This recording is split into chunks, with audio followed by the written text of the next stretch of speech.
morning, Ed here from Crystal Clear Aquatics, and today is the beginning of my first proper project for this season, 2025. Let's get the waders on and we'll get in the pond.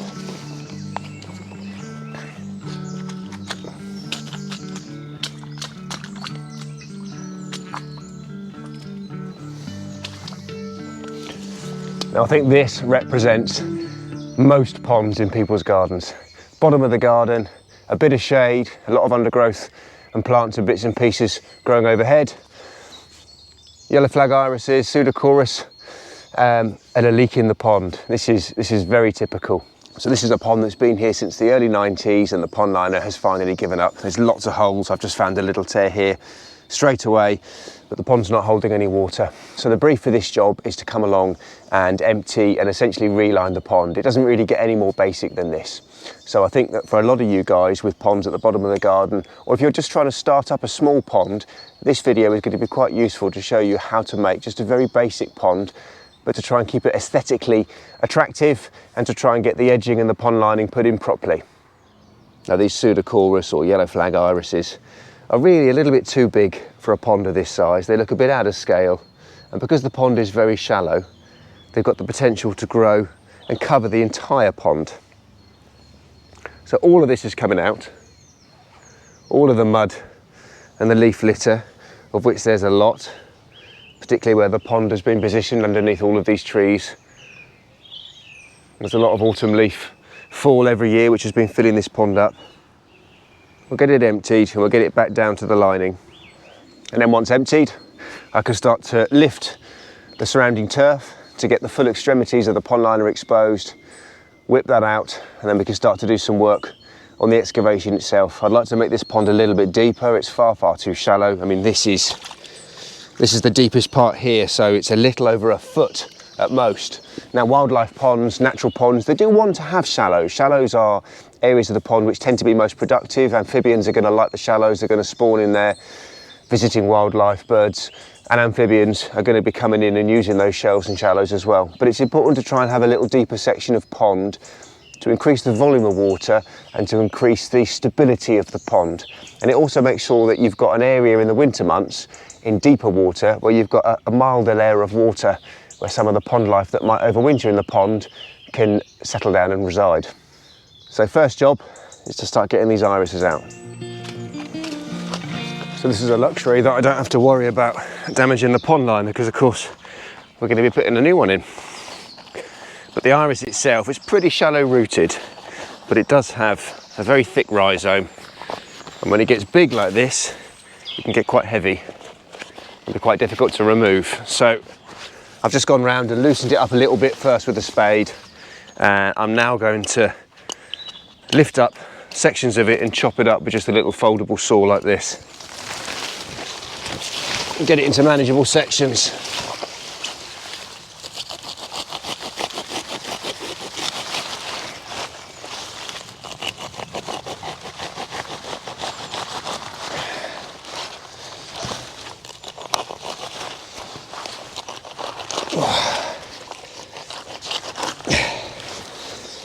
If this was smell-o-vision, I don't think you'd approve.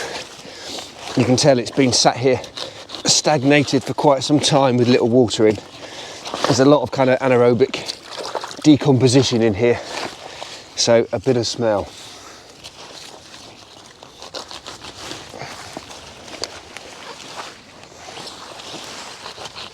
Beautiful spot, lovely and quiet. Just the birds keeping me company at the moment.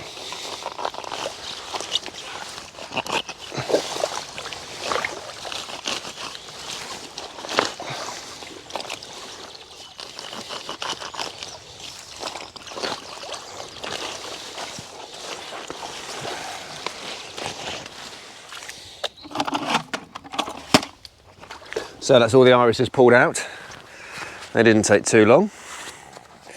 And now it's the messy bit, starting to get rid of some of this sludge and muck from the bottom.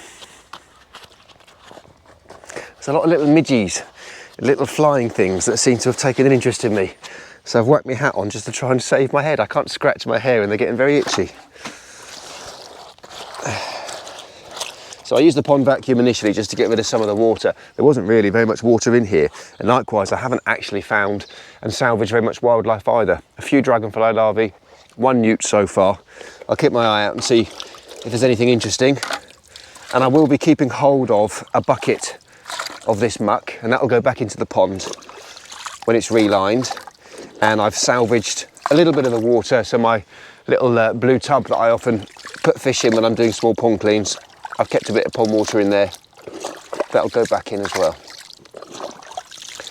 Now this stuff is very, very fertile. It's a fantastic organic matter that you could put around your plants. I'm just going to be discreetly bucketing this underneath the hedgerow.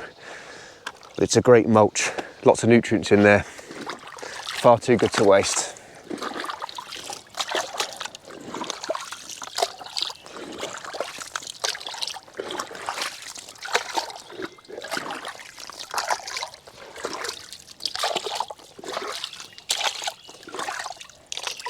Little scoop, a couple of buckets, and off we go.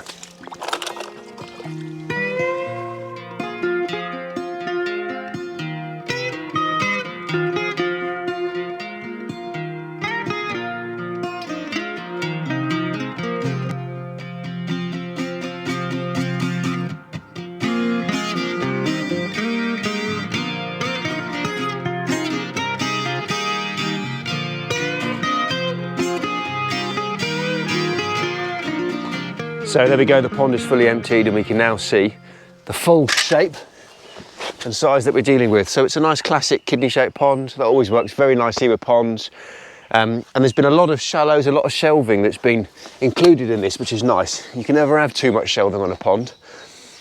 They're a bit too shallow. The baskets are going to be sticking up way above water level, so they need to be dropped down, and the pond itself is far too shallow as well. So I'll try and dig out a little bit more and get a bit more depth here as well. The pond liner itself, you can see it was a very good quality butyl rubber liner. I mean, you know, it's 30 odd years old. It's come to the end of its life. Actually underwater, the liner itself here is still in pretty good shape. And if there were any small holes and bits and pieces, it might be worth having to go at patching. But really, a liner at that age with so much damage that's visible all around the edges of the pond, it's just not worth it. And it's time to replace it. And if we get another 30 plus years out of the next liner, that's pretty good going. So I need to start now lifting the edge. There we go. Of course, it's been so dry, this is probably not going to be very easy. If you're doing this at home, it's probably worth soaking around the pond a couple of days in advance just to soften up all of the ground. But there's a lot of roots here from the nearby trees that are all holding this in place. But I'm going to start to cut away and peel this back so I can reveal the full edge of the pond lining. And then once I'm at the stage where I can put the new pond liner in, that'll go underneath and this will all get folded back down again.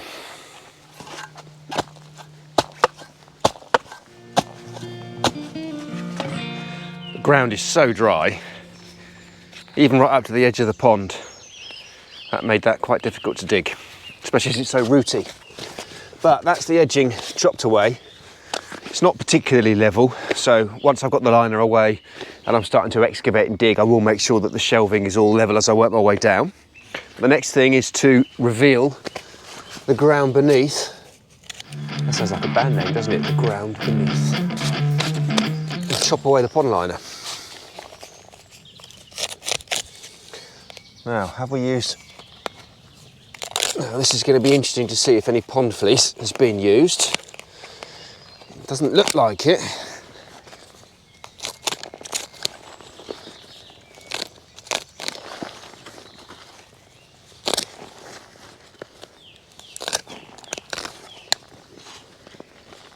Amazing how big it looks now it's emptied.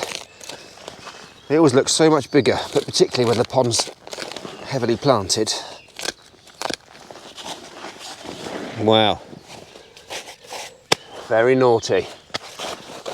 So no protective underlay whatsoever, whether carpet, fleece. I've even seen newspaper used before, which is dreadful, I don't recommend that. But nothing has been used at all underneath this. So I'm actually very surprised that the pond has lasted as long as it has.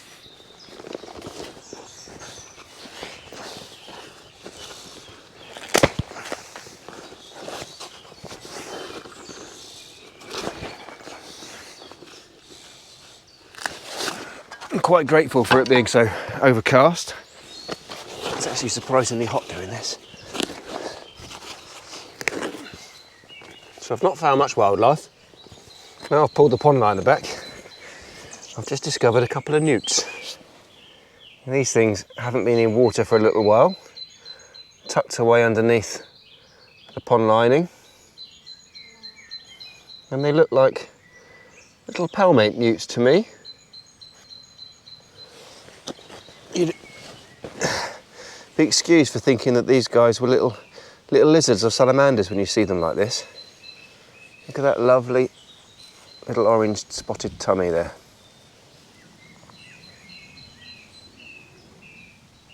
Great little things.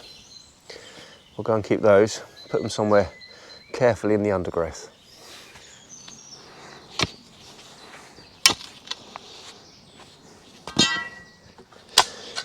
Nothing like a nice light bit of digging to start the day.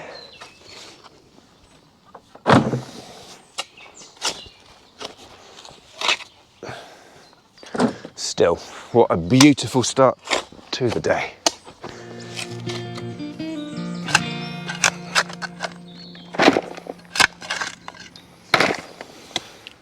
So I've got a basic impression of the deeper section of the pond, and I'm now working my way up to the marginal zones, the shelves and the shallows, and I want to make sure that I've got a uniform level shelf which is deep enough to accommodate some good sized planting baskets.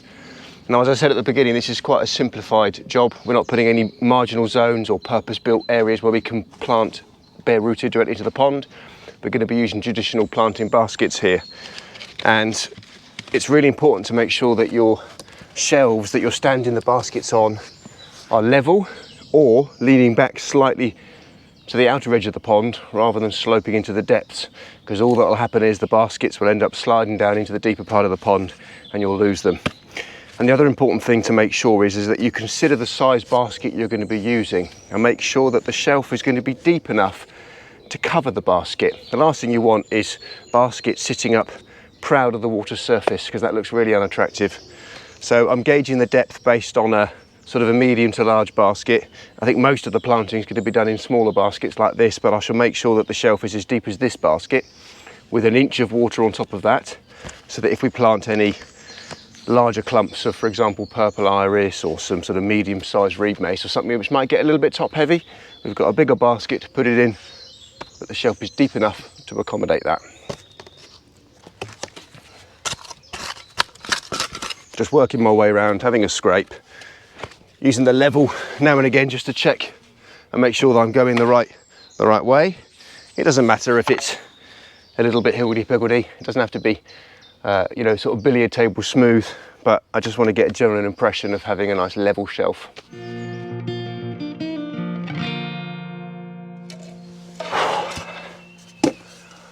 Right, that is the hole pretty much dug. Remind me not to do digging the day after I've had a gym night. I felt that today.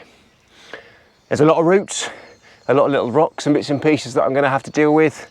I'm going to go around with my tamp and just sort of level up the shelving a little bit more and firm it all down. But for the time being, time for a bite to eat, and then I can get my tape measure out and work out how big a liner I need.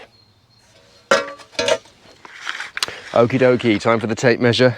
We don't need to overcomplicate things here. There are formulas that you can use to work out pond liner, but it's much better to get into the excavation using a flexible tape and actually measure it accurately. So I'm going to measure the longest point and the widest point, following all of the contours of the pond. Because I'm on my own, I've got a few stones which will help me to hold the tape measure down to make sure I'm conforming to that shape nice and neatly and accurately. And I'm not including an overlap here. I'll do that once I've worked out the proper size.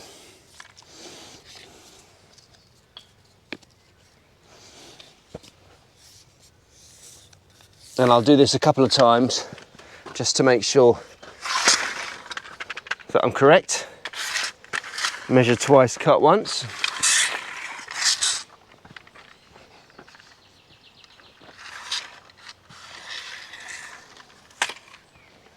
Now I can see there already I've started at the wrong spot of the pond. So let me move that around a bit.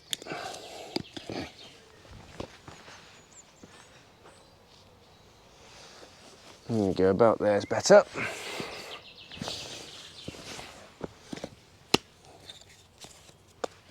Flipping up today. I'm really hankering after an ice cream.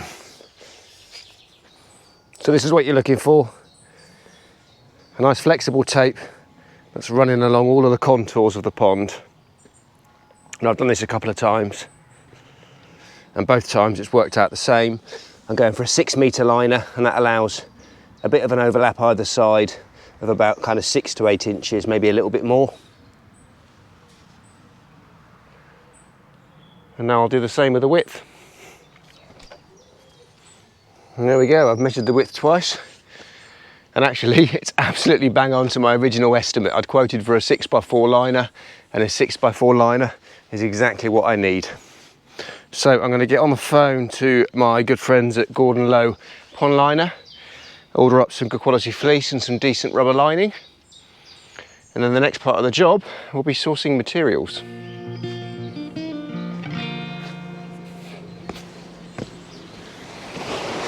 So pond liner ordered. Today's Tuesday.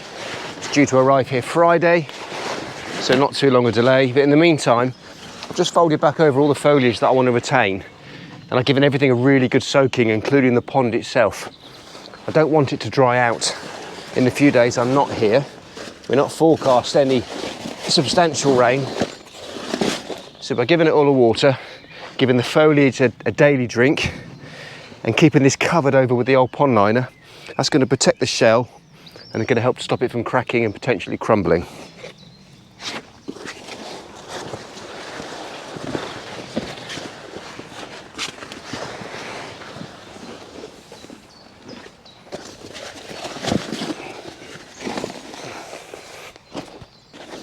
Ah, I'd lost that.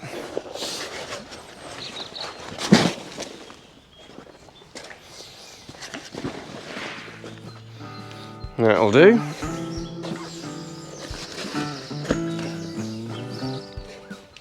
Right, see you Friday.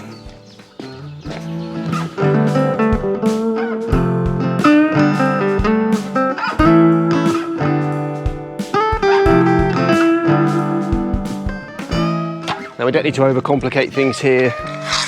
There are formulas that you can use to work out liner size if you're not able to get in and measure it like this. And that's quite simply measuring maximum length, maximum width, and the maximum depth. Then you multiply that depth by 2, and then you add 0.3 meters or 30 centimeters or 1 foot, depending on what increments you're using. So for example, let's not even bother with that.